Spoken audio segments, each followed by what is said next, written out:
Our next speaker, again, from the world of business. He's a great character, a true entrepreneur. He's a massive supporter of Brexit. And believe it or not, he trained as a barrister. And the first thing he did when he finished his exams, he looked at his books on law and he went and bought a pub. And he's grown a pub business from one pub in 1979 to almost 1,000 pubs, I think just over 900 as we speak. It's a stock market listed company, and it's without question the most interesting chairman's statement that you'll ever read. It's just full of enthusiasm about the opportunities from WTO. He's a great speaker. Before we welcome Tim Martin to the stage, let's just see him in action on the video. Wetherspoon, the chain of over 900 UK pubs, printed 200,000 beer mats criticising the EU and the IMF. And now the pub group's founder, Tim Martin, is taking the debate to his drinkers personally, visiting 100 of his pubs across the country, talking to customers and encouraging them to vote out. I think it's probably overplayed. Economists got it completely wrong about the outcome of the referendum. For example, that food prices will rise, that's come from big business, and it's not true. So we believe the country would be better off with no deal because it's a protectionist system, so why not say it? Please welcome to the stage, Tim Martin.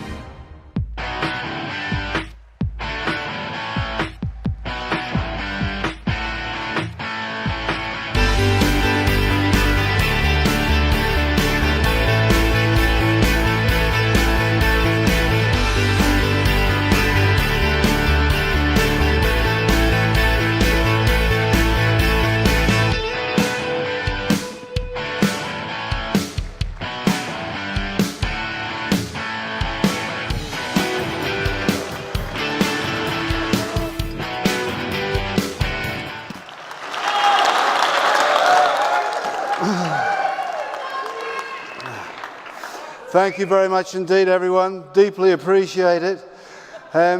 Fantastic speakers before me. I'm going to try and not repeat everything that's been said, but the main point I think to say is don't believe Project Fear. That's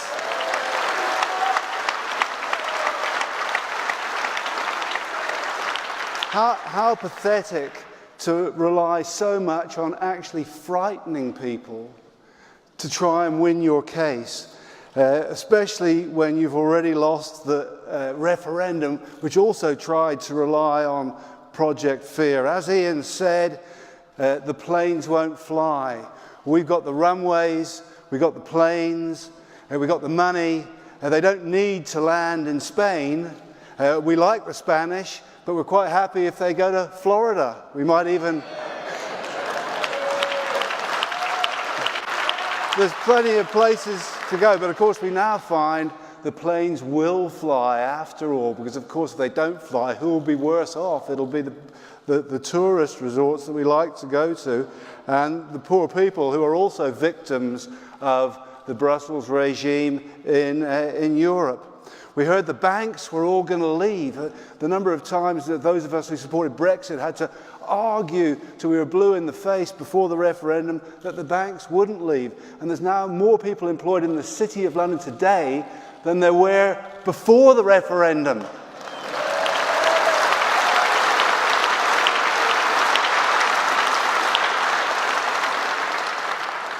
So we heard the Channel ports would seize up. But the guy that's running the Calais end of the thing says you can't get much more incontrovertible than this. He said, there will be no delays. Maybe he said it in French and no one in Parliament understood.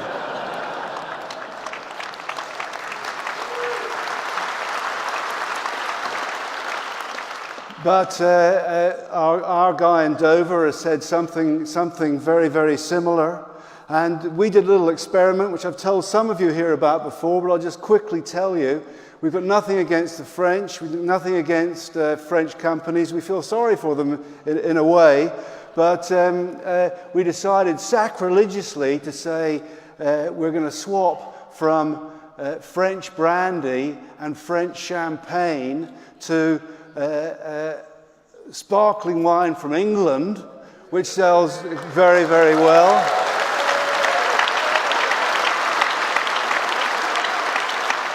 And this will be sacrilegious. We swap brandy for the rough old Australians. Black bottle brandy is actually very good. 10 pence less a shot. Let me get a plug in for my business. And those categories of drink have increased. So the idea that Channel ports will seize up is just a fiction. And if they do, you can buy things from the 93% of the world that isn't in the EU from the rest of the world.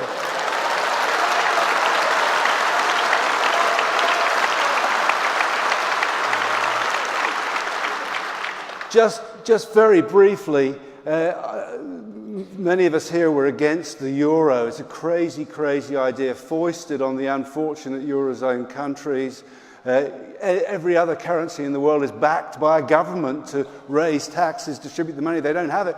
But everyone told us, if you can remember 15 years ago, and some of you will, it's probably 17, 18 years ago, if we don't join the euro, we're in trouble. And the main evidence for that was from the car companies, that they all fuck off to the continent.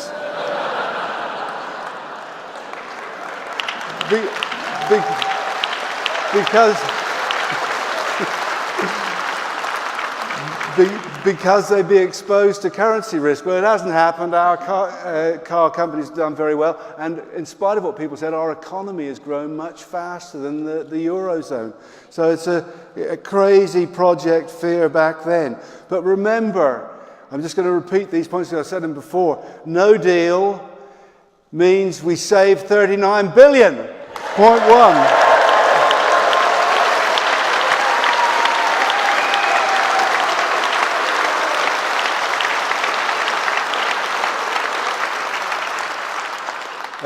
It also means that we regain control of fishing on day one, on the 29th of...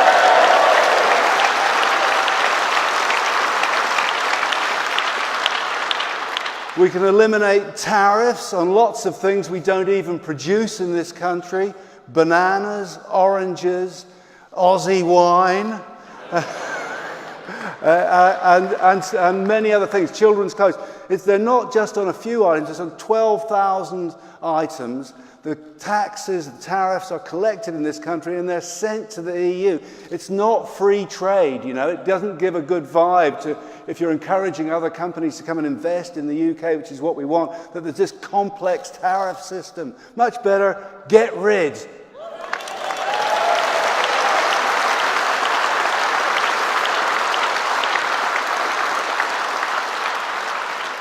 And you don't need anyone's permission. A lot of people are confused by what's being said. You don't need anyone's permission to do any of these things. The people in the house across the road can vote for that, and they can make it happen on the 29th of March if they decide to do it. I've just been doing a little tour around the country, and there's a few things that wind up the British people. And one is that they didn't understand the flipping vote. You know?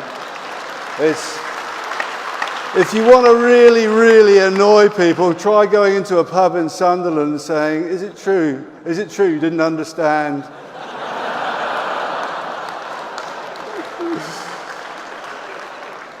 But as has been said here, the leaflet that popped through every household in the country said, you decide, it's a constitutional issue that the Parliament has delegated to the people, and the government will implement your decision. So that's all they have to do. They have to implement the decision that was taken.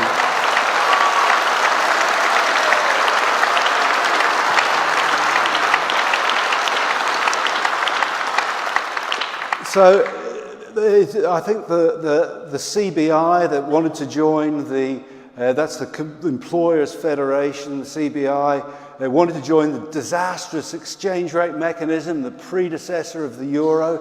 They were adamant we should join the euro, and they were adamant that we should vote to remain in the EU. But it's terrible. They use a lot of false statistics, such as the one that food prices will automatically rise. Some clever dick thinks the public is thick and that you can eliminate tariffs and food prices go up. They got the temerity to keep saying this same thing. But it's terribly bad for business and bad for the country that the CBI and other organisations are behaving in this way, because it means we end up criticising, people like me are criticising business organisations, which isn't a positive for the country in the long run. So it's terrible. But I won't hack on. Very many thanks for leaving. Don't worry about leaving on WTO rules. We can get a lot of benefits immediately from doing it. There's a great song by a group. I can't remember their name now, but I was going to sing it, but I've chickened out. It's All Saints, that's right, and it's bring it on, bring it on now. Let's leave on WTO rules. Thank you very much indeed. Brilliant. Sit next to Ian.